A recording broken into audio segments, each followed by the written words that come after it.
on a une bouteille comme ça, il y a de l'eau. Les femmes que vous êtes, si vous ouvrez votre sac, je suis sûr que vous allez trouver un produit qui vous accompagne et qui est emballé. S'il n'était pas emballé, comment vous allez l'avoir? Comment il va vous servir? Et donc, j'ai une question à vous poser d'abord, en disant que qui entre nous et l'emballage a plus besoin de l'autre? Est-ce que vous pourrez me répondre à la fin? Je pose encore la question. Ce compagnon, cet emballage qui est là avec nous tous les jours, nous avons besoin de lui ou bien c'est nous qui avons besoin de lui? Pour rappel, à madame, on va poser la question à madame. Elle va vous répondre. Amène-lui un micro, elle va répondre. Parce que je la vois ouvrir son sac tout le temps, certainement il y a des produits emballés là-dedans. Et celle qui est devant d'abord, après l'autre. Voilà, s'il vous plaît. Merci. Alors pour répondre à la question, je dirais que ils ont besoin de nous, tout comme nous avons besoin d'eux aussi. Ah, c'est l'une ou l'autre? Moi, je pose la question. Nous avons plus besoin de l'emballage ou bien c'est l'emballage qui a besoin de nous? Vous me donnez votre réponse, c'est tout. Bon, nous avons plus besoin de l'emballage. Enfin, je dirais. D'accord. Il y a une dame qui est derrière aussi. Elle transforme beaucoup de produits pour la consommation. Elle m'a fait goûter ce matin un très beau gâteau d'ailleurs. Donc l'emballage, la question vous revient aussi.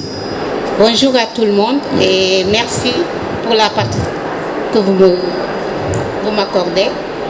Et moi je dirais directement que c'est nous autres qui avons besoin de l'emballage. On a le plus besoin de l'emballage. C'est nous autres qui devons aller vers l'emballage, vers la méthoderie et la découverte de l'emballage. Merci. Mais parlez-nous un peu des produits que vous faites. Et puis il y a un produit que vous aviez tout à l'heure là. On peut le voir? Oui. Bon, moi je suis un peu diversifiée. Je fais plein de choses en transformation locale. Et je ne suis pas connue. Mais là, tout à l'heure, je pourrais faire goûter à toute la salle des petites choses que j'ai amenées. J'ai amené quelques friandises pour tout le monde. Merci. Merci. C'est M. Dia de APCAT. Nous faisons en tout cas de l'agroalimentaire. Donc, les étiquettes nous intéressent à plus d'un titre. Et maintenant, pour répondre à cette question, moi je dirais que c'est une réponse transversale. L'étiquette a besoin de nous et nous aussi nous avons besoin de l'étiquette parce que l'esthétique, la beauté du produit perpétré par l'étiquette nous attire vers le produit. Donc sur ce, je dirais sans risquer de me tromper que l'étiquette a besoin de nous. Et de l'autre côté également, nous avons besoin également de l'étiquette. Oui. Donc, c'est ce que je voulais donner comme réponse et voilà comment je vois la chose. Et je profite de cette occasion pour remercier en tout cas tous les panélistes et le modérateur et toute l'Assemblée. Merci. Merci. Bon, merci bien. Il y a une dernière question au fond. Après monsieur Si, vous êtes obligé de continuer. De continuer. Mais entre-temps, madame Boula, on reste en contact. Je vous offre un stand sur le prochain salon. Je vous donne un gratuit pour que vous puissiez venir avec. Je vous donne une seule condition, que vous venez avec tous vos produits, avec toutes les femmes aussi avec lesquelles vous transformez. Je vous donne un stand de 9 mètres carrés que je vends cher, mais je vous le donne. D'accord? Pour vous faire connaître. Ouais, mais il faut me guider produit parce qu'elle m'a montré des produits qui sont intéressants déjà. Et nous sommes là pour la promotion du label sénégalais en faisant venir des gens. Donc je lui donne le stand. S'il y a d'autres dames qui ont des produits intéressants, bon, on pourra discuter en tout cas. Alors, donc dernière question au fond de la salle. Après on laisse monsieur Si terminer parce que nous sommes presque à l'heure du déjeuner. Bonjour tout le monde. Je me présente, Bonjour. Je me présente, c'est Barthélémy Diédiou, agent commercial pour la compagnie industrielle des fibres. On est Diamniadio. On est fournisseur et leader du trait d'emballage en polypropylène au niveau du Sénégal. Alors, pour répondre à la question, est-ce que c'est l'emballage qui a besoin de nous ou c'est nous qui avions besoin de l'emballage? Écoutez, dans ma position de fournisseur, aujourd'hui, quand on fait des sacs de riz, d'engrais, de farine, pour des industriels comme FKS, GMD, on s'est rendu compte que dernièrement, le niveau d'exigence est tellement haut, tellement en termes de qualité, qu'on peut dire que c'est l'emballage qui a plus besoin de nous. Actuellement, les clients sont très très exigeants. C'est le dernier contact entre le produit et le consommateur, donc forcément, côté emballage, les gens sont de plus en plus exigeants pour vraiment sortir un produit haut de gamme. Et voilà, c'était la réponse que je pouvais apporter à la question et merci pour les panélistes et les exposants. Merci M. Diédiou. Donc M. Si. D'accord, les avis sont partagés. Bon, je donnerai la mienne à la fin. Donc, pour rappel, lorsqu'on est en face d'un produit, on se pose la question comment il a été transformé, il est destiné, vers quel marché il faut l'amener. On a deux catégories, des produits qui sont conservés et des produits qui sont préservés. Il y a une différence entre produits préservés et produits conservés. Et dans les deux cas, l'emballage adapté, approprié à ces deux catégories de produits ne sera pas le même. Un produit préservé est un produit qu'on a transformé et conservé naturellement sans aucun additif pour permettre une durée de conservation la plus longue et que le consommateur puisse en disposer.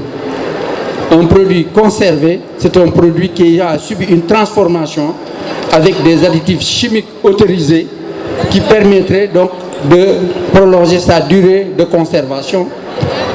Ce qui fait que donc l'emballage a déjà cette position dans ces deux catégories d'aliments. Mais quels sont les différents emballages que nous avons en face de nous? C'est classique, c'est connu, le fer, l'emballage, le plastique, le papier, le bois, etc. Mais on leur attribue des fonctions et des propriétés. Les 3 ou 4 principales fonctions de l'emballage, c'est d'abord contenir un produit, le protéger, le vendre. Il y a l'aspect communication. Donc ce sont les 3 propriétés. Maintenant on en ajoute d'autres. C'est la praticité et aussi la facilité d'emploi. Maintenant on lui ajoute d'être biodégradable pour la protection de l'emploi, de l'environnement. Donc ce qui fait que on lui demande beaucoup de choses. Voici ses fonctions principales. Contenir, protéger et communiquer ce qu'il y a là-dedans pour pouvoir être vendu.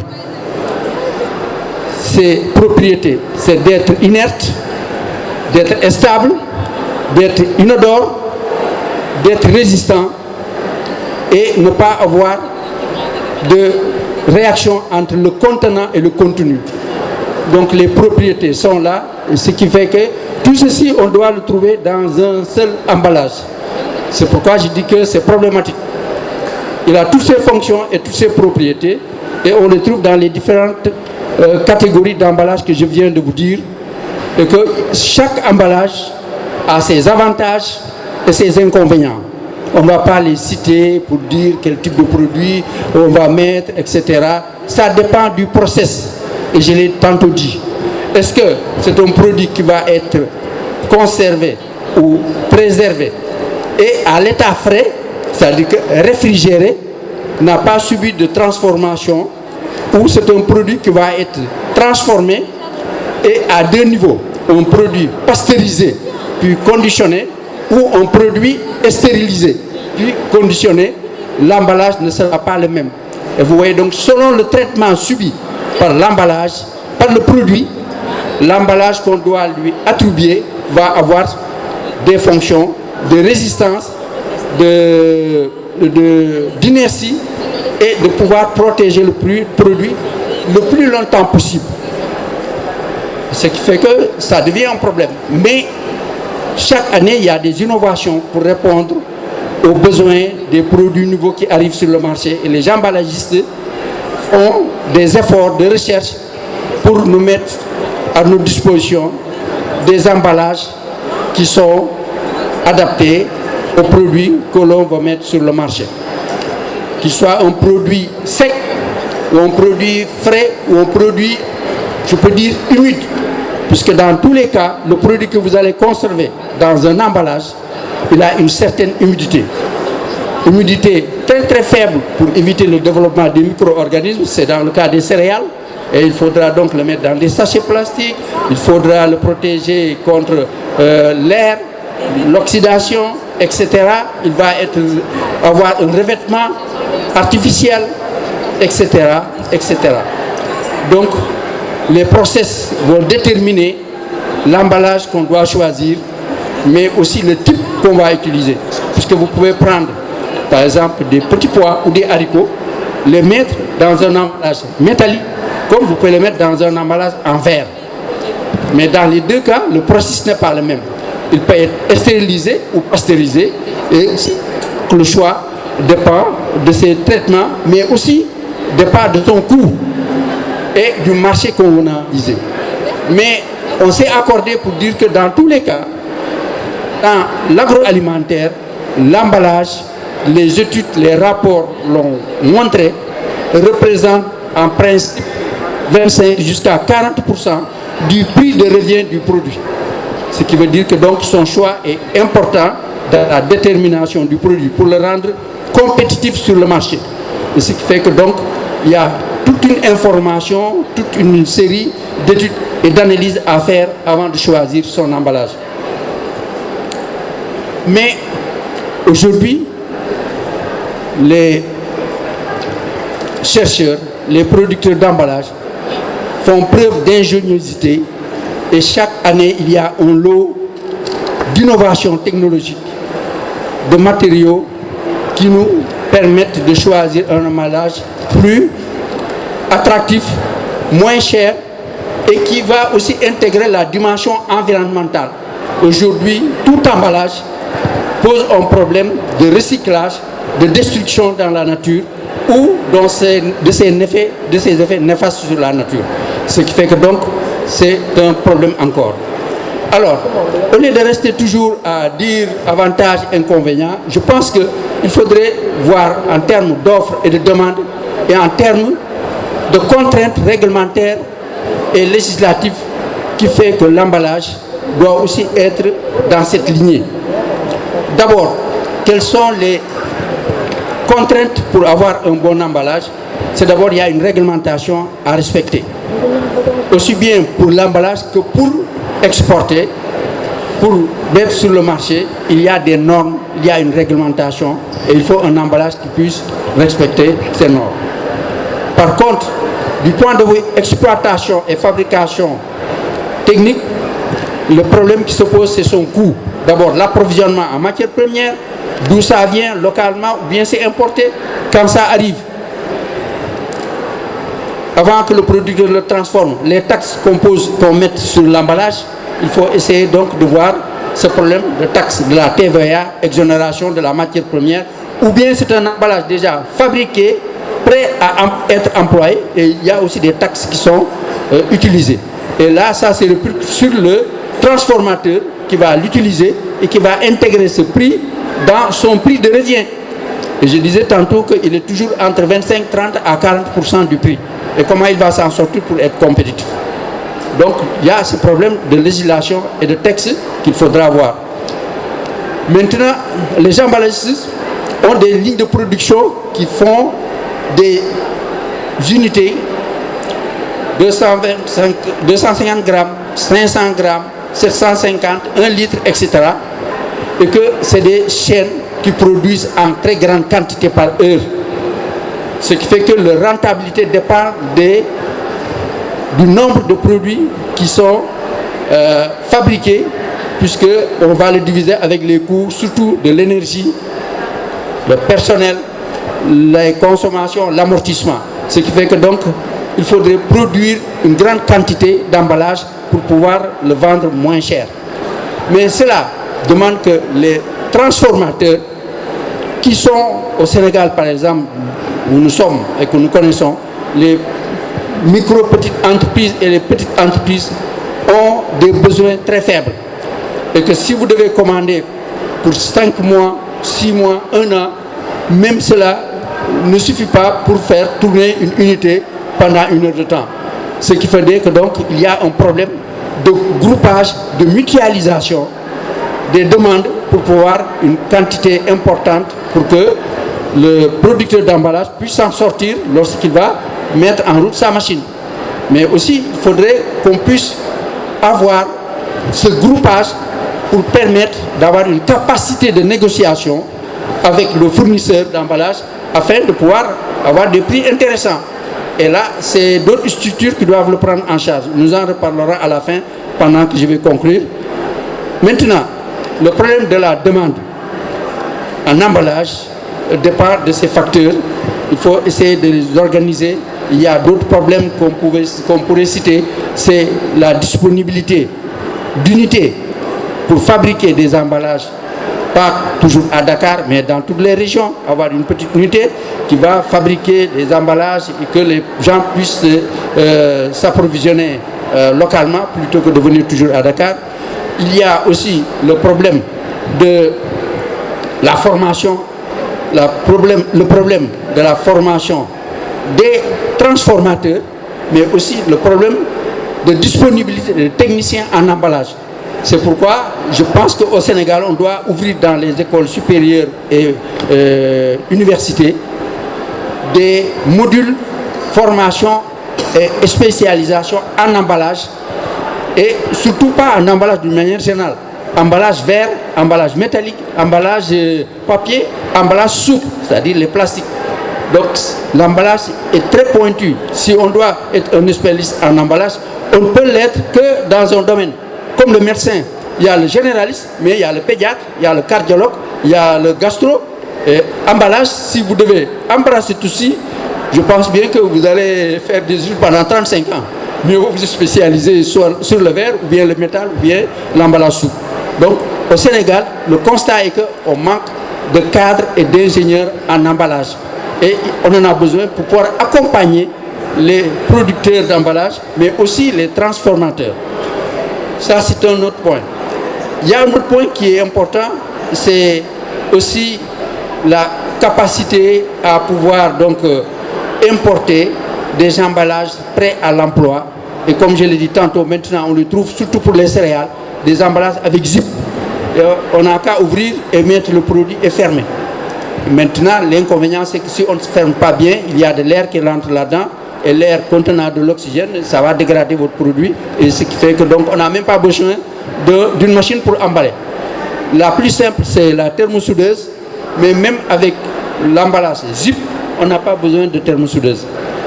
Mais dans tout ceci, il me semble que les problèmes d'emballage au Sénégal, je l'ai dit, ce n'est pas toujours de se rencontrer et d'échanger. Bien sûr, il faut le faire, c'est très bien, pour connaître les innovations. Entre autres, nous savons qu'il y a des emballages qu'on appelle emballages antimicrobiens, emballages biodégradables, on a des emballages actifs, on a des emballages même intelligents. Les emballages intelligents contiennent une substance et des couleurs, une puce qui permet de voir que le produit est toujours à une qualité constante à l'intérieur ou bien se dégrade. Et ensuite, la couleur qui sort vous montre que ce produit est en phase de déclin.